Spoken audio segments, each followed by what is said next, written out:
Top of the morning, everyone, and welcome to another episode of the Waterstone Media Podcast. My name is Ryan Kirk, and as always, I am joined by the best-smelling, best-looking, most charming man on the planet, Taylor Crook.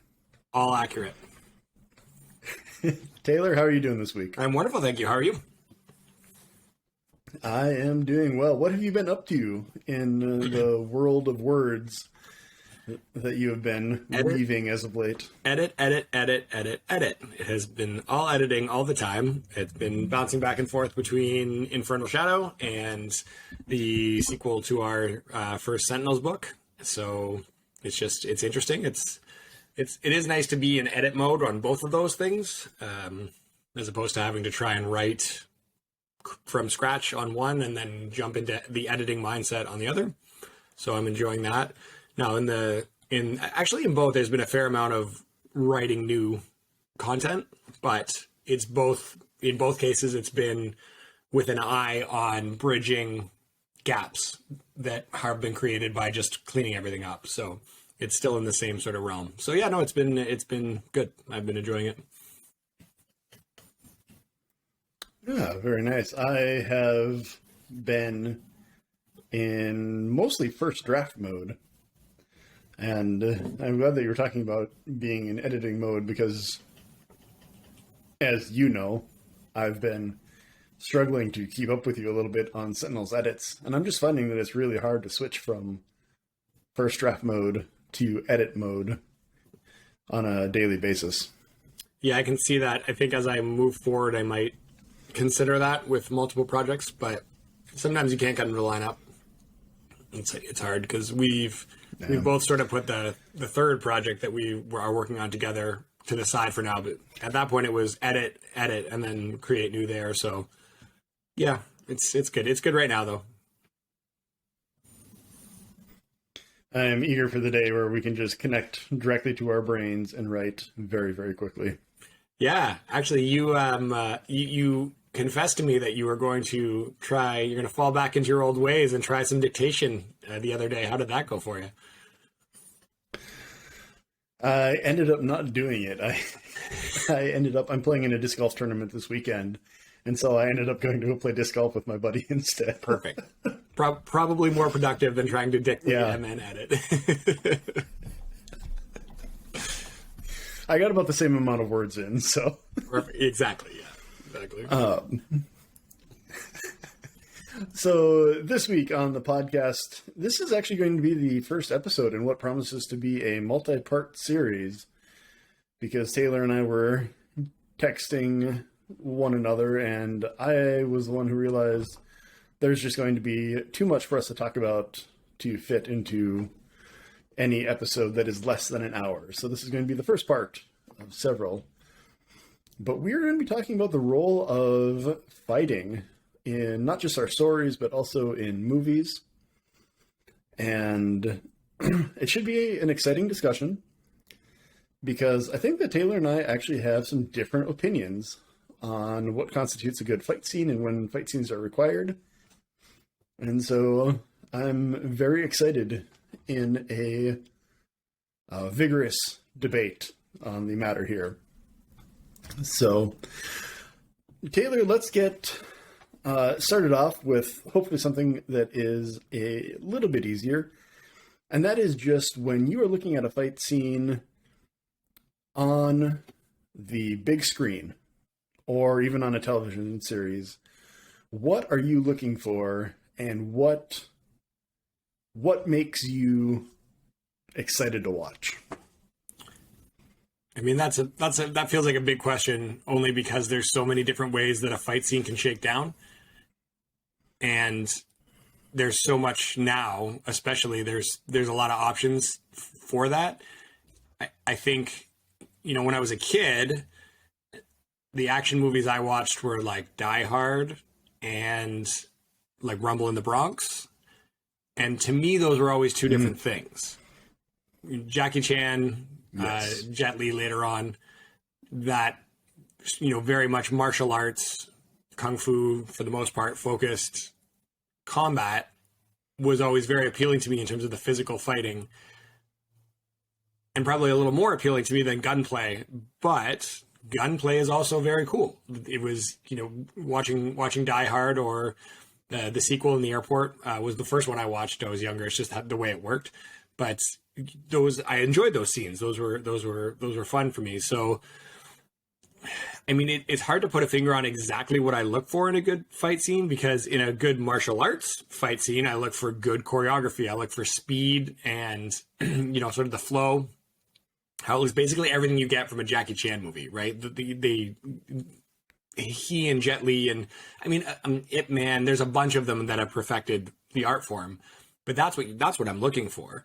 And then you see something like Mortal Kombat, which is just the very first one, which is an homage to Enter the Dragon, and I think in a very loving way. I really enjoy that movie, but it's very obvious that the level of those, choreographers or the actors or the stuntmen or whatever it is, it's just a cut below what you're looking at with someone like Jet Li, Jackie Chan, things like that. And I think that can be true of any kind of action choreography. Heat is that bank robbery scene. The first one obviously is amazing, but the one in midway through the movie where they get caught and they are tactically retreating out of the the city center. There's from what I've heard, there are SWAT teams and things that use that footage as a representation of this is how you should execute this kind of thing. And then you've got John McClane in an airport rolling around on his stomach, somehow avoiding every bullet. Again, those two different things, two different levels, but those things are both enjoyable. So I think at the end of the day, it just becomes, did they execute the scene in such a way that I like watching it, that it makes me happy, that I enjoy it?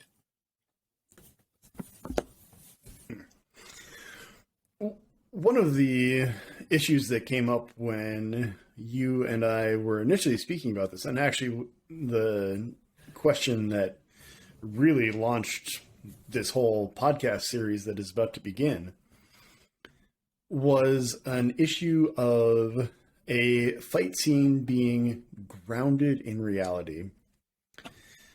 And I think that it can't necessarily be a sweeping question, because as you've spoken about, these aren't apples to apples. We're not comparing the same things.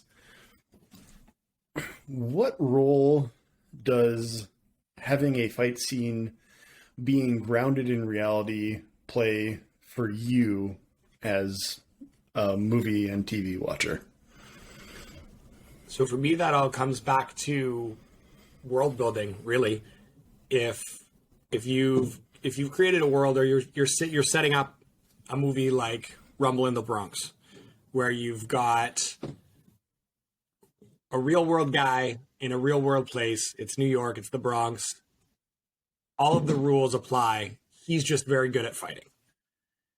If you suddenly had him being able to fly or shoot fireballs, and that's jarring. There's contextually, it doesn't feel right. So I think as long as you're living within what you've set up, then I will buy into it, which is, where we get into things like the MCU, where, I mean, those are all superheroes and they use superpowers in certain ways. And I am there to see them use their superpowers. I don't go to see a Jet Li or Jackie Chan movie to see them use superpowers. That's not, I mean, I guess you could set it up that way, but that's not what I'm looking for there. So it feels contextual for me. And I know that what this came up with, you sent a YouTube clip of a fight scene in anime, and it was, I mean, I guess maybe it's a little hypocritical of me to say that I like things grounded in reality unless you present them in a context where it's okay. But I guess in my mind, when I want, and this might just be what I grew up on, but when I want to watch a martial arts movie, it's not the 1970s kung fu movies where the guy's arm extends and they're flying around. It's the Jackie Chan, Jet Li, Tony Jaa, Ip Man. It's those versions of it for me that I like, and I think maybe I gravitate that way then when I see anything that is martial arts based, which is when you're looking at anime, generally speaking, those are the choreography and the fighting all stems from martial arts. And so I guess maybe it's just jarring for me personally because I want one thing and then a demon is throwing a tree at somebody or, whatever it might be. And where I see where that allows for cool things to happen. For me, I might be looking for something different in that context. Maybe just, it seems like this would be a genre that kind of exists in that liminal space between the grounded martial arts that you were talking about and some of the more fantastic ones that involve more magical elements. But what about the highly stylized kung fu films like Jet Li's Hero or Crouching Tiger, Hidden Dragon? Where do those sit on your spectrum of enjoyment? Probably a little lower than something that's a little more gritty and again grounded, right? It's the I don't mind it. It's cool stuff, and I get it. Like Crouching Tiger, Hidden Dragon, I enjoyed, and that was sort of my introduction to that sort of fantastical kung fu. Because otherwise, it was Rumble in the Bronx, Mr. Nice Guy, a lot of Jackie Chan. That was my gateway into martial arts movies. So it was just, everything was so fast and it was him doing it. And maybe that's what part of it too, because for me, it was like, oh, there's a Hollywood actor and his stunt double goes in and does the fighting. And then I get introduced to Jackie Chan, and he was the 90s. So I was, 10, 11, 12, 13 in that range. And I'm like, oh, this guy's doing the fighting. He's actually doing it. And even more so with Jackie Chan because he does all his stunts and all that other stuff. So that, to me, that was what was really cool about it. So then when I see Jet Li in like Hero or I'm trying to think of the other one. There was the really long one where he ends up fighting a guy like a karate master in the end of it. He fights a wrestler at one point. I can't remember. It was like a love letter to sort of all of these other kung fu movies. At any rate, to me, it was like, okay, well, I know Jet Li's doing those things, and I know that Jet Li can fight, but now I'm watching him, fly and do this kind of other stuff, and it didn't do it for me, I think, as much. So I don't know, maybe it all comes back to that introduction. The first thing that you see and that you love, you kind of want more of that. It does seem to me, as you're talking about it, it seems like there is perhaps something. So here is an interesting question. We know that you enjoy the Marvel Cinematic Universe and that its fights allow you to suspend disbelief in such a way that you typically really enjoy watching them. Is that true of other superhero movies as well, like Sam Raimi's Spider-Man or Nolan's Dark Knight? How do you feel about the action scenes in those superhero movies that also test the limits of reality? Yeah, I think it comes back to context, like we said before, because yes, I'm not going to see, when I go see Spider-Man, I'm not going to see a martial arts movie, even though the choreography breaks down to martial arts. Mm-hmm. I'm going to see a Spider-Man movie. And so I want to see Spider-Man do Spider-Man things.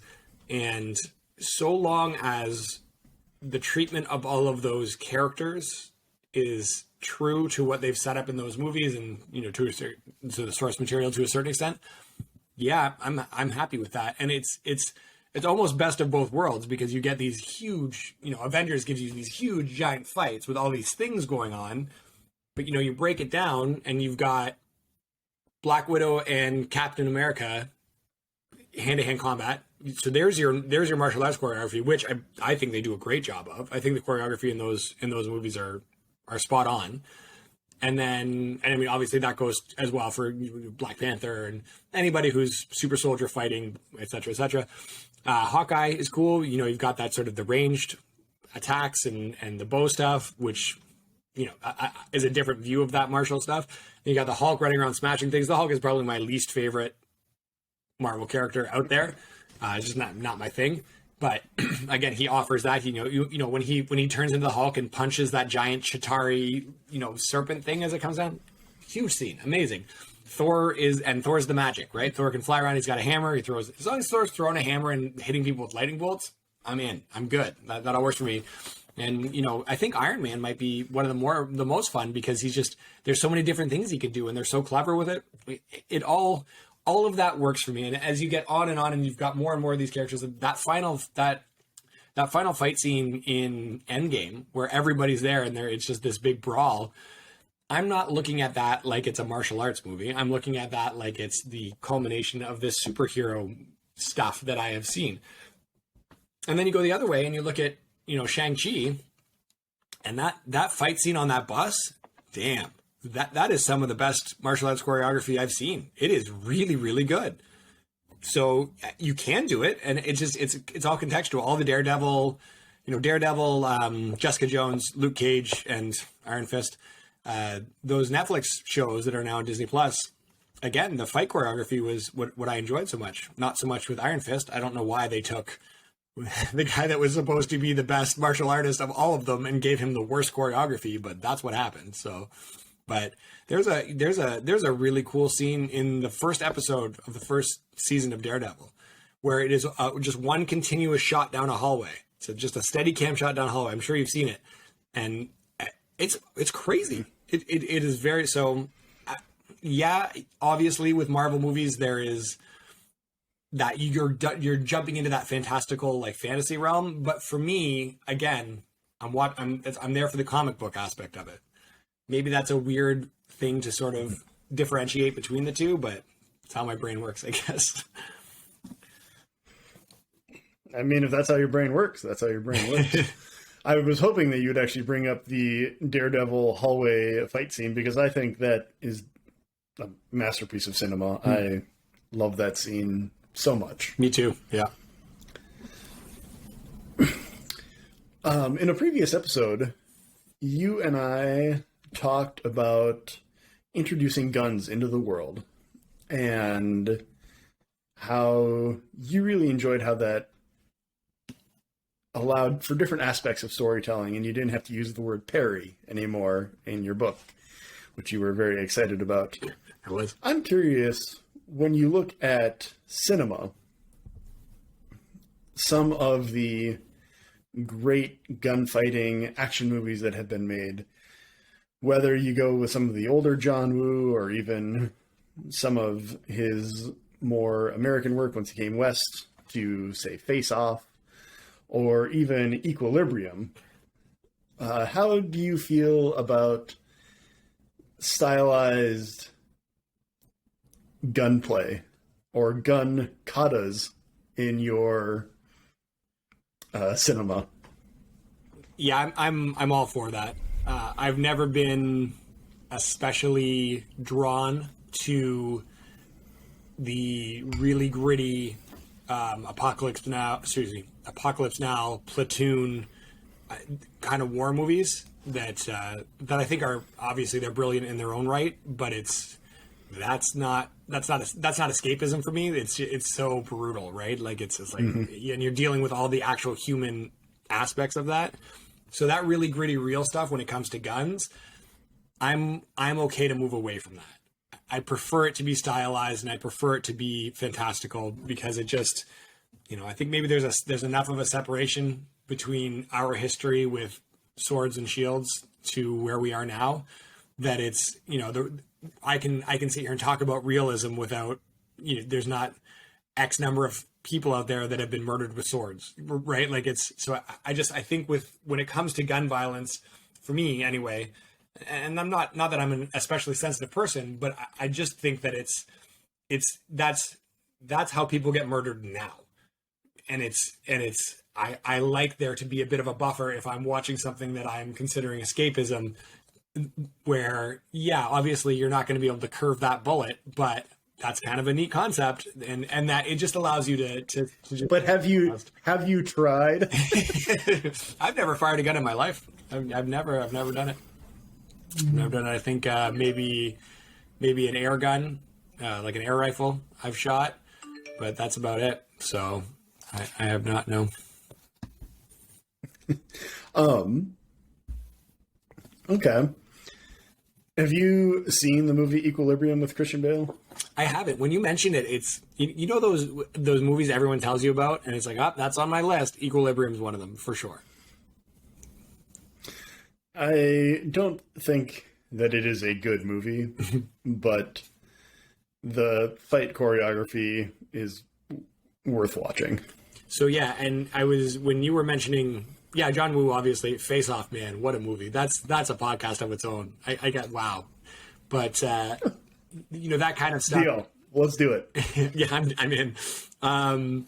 But John Wick, I was a little late getting to the party, but my wife actually was like, listen, if you haven't seen John Wick as we like to call it, if you haven't seen John Wick, you have to watch it. And then I'm all in. And I think, I think they call it gun fu that he does in that. I just think the gunplay choreography in that it's so good. Like it's so precise that it feels like you really buy, he's a professional assassin. It's second nature to him. You really buy that precision that he has. And, again, a whole other podcast on its own, but the world building that goes on in those movies is just every single time, every single sequel, you want to know more. You just want to get deeper and deeper into these, the world of the assassins and the Continental and the markers. And it's just, it's incredible. But I think that allows for that, again, for that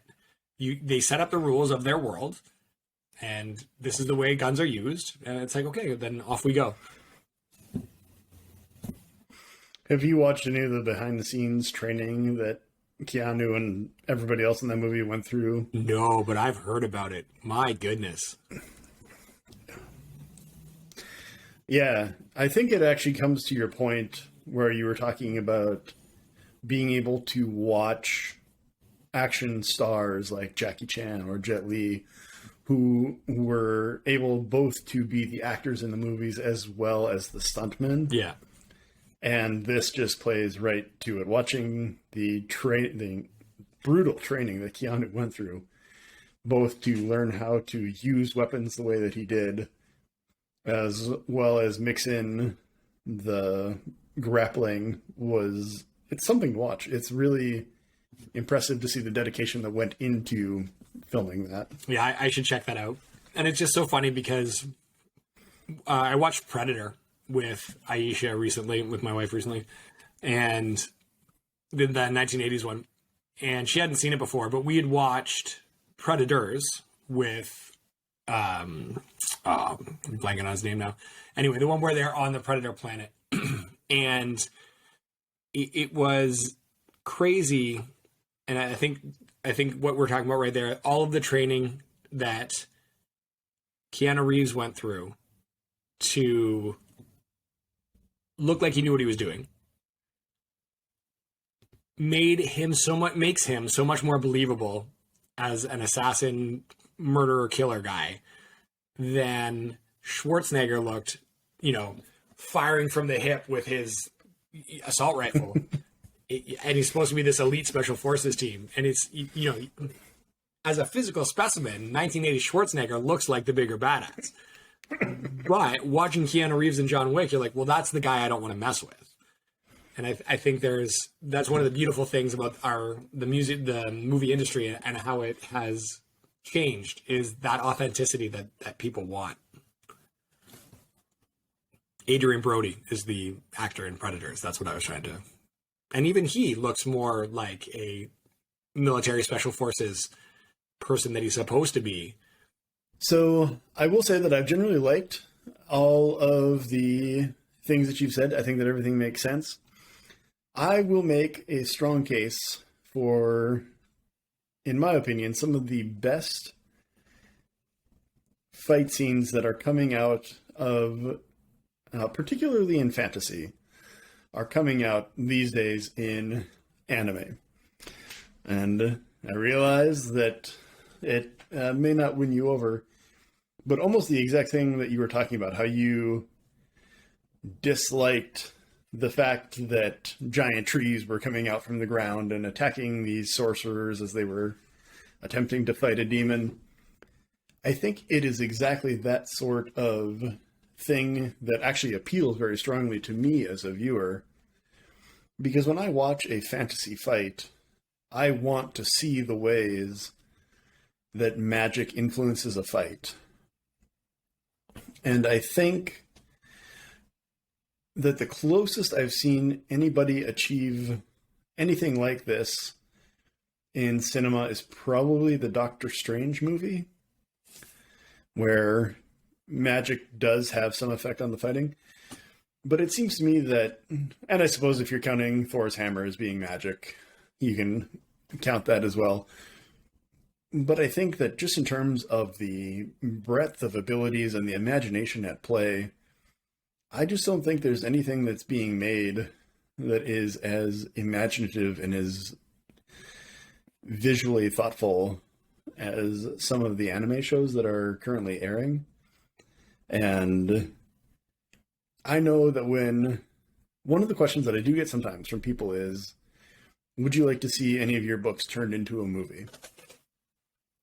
And typically speaking, actually, my answer has been no, because I think that it would be hard to make a decent looking movie that incorporates the magical elements from my books. And I think that if any of them were to get made into something, I would want them to get made into either animes or animations, because I think that is where you could really see the world come to life. Yeah, we talked about that, I think, fairly early on in our collaboration about how you thought anime was the way to go, particularly for something like Nightblade, which I agree with 100%. So I don't want to sound like I'm hedging here, but just giving the context of, because you sent me the YouTube video and I saw two guys fighting and there was this demon thing. Just you give me the context of, you want to be able to see how magic affects these two sorcerers as they're fighting a demon. I'm 100% more bought into that scene than I was when. That's probably a failing on my end, because when I think anime, my only real experience is like Dragon Ball Z. So and the more mystical Dragon Ball Z got, the worse it got, in my opinion. So, maybe that's informing me. Very true. Right? Majin Buu Saga. Maybe that's informing me as well. And yeah, I certainly am not going to sit here and tell you that I would not enjoy a seamless blending of martial arts and magic, because all of those words make me very happy as they exit my body. But I just, maybe context is important as well. Because I remember you screen shared with me another chunk of video from an anime at one point or other, and I was all in on that. It was awesome. I can't remember what it is. So I guess at the end of the day, context becomes important for something like that. I don't know if you watched any of the Castlevania anime that's on Netflix, but I was a little bit, yeah. I was super into that too for the first couple seasons anyway, but because it felt like Castlevania, right? So whatever happened in the world, it felt like Castlevania. So again, I don't want to sound like I'm hedging, but that was my honest reaction to you saying, two sorcerers fighting a demon. I was like, oh yeah, that makes a lot more sense, and that is pretty cool. That's a good way to do it. So, I will continue my campaign to convince you, but I think that this is actually probably a pretty good place to leave off for our first part of this potentially 3-part series on fighting. So, anything that you want to leave the audience with today, Taylor? No, I think that's it. I just think, again, it's funny that so much of what I enjoy consuming media-wise, in terms of books I read, shows I watch, games I play, is so rooted in violence.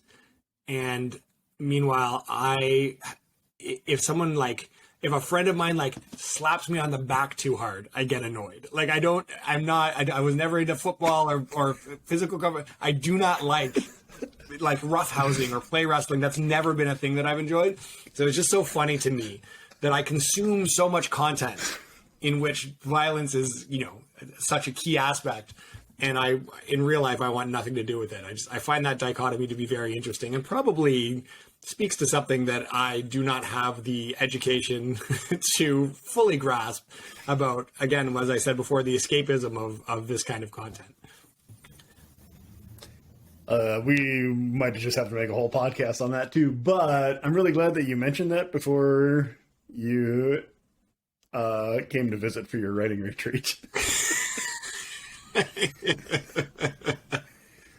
Because I was preparing some firm pats on the shoulders and, you know. Yeah, just walk out of the Minnesota airport and just get tackled. Shoots for a double leg, put the Kimura. Hey, man. Don't think I haven't done that to my friends. I'm certain that you have. But in any case, we should definitely leave off for this before this deteriorates into those kinds of stories. So, to everybody listening, links and show notes and transcription and all the usual stuff will be there. If you're on YouTube, feel free to like and subscribe. And thank you all for being here. Thanks, friends.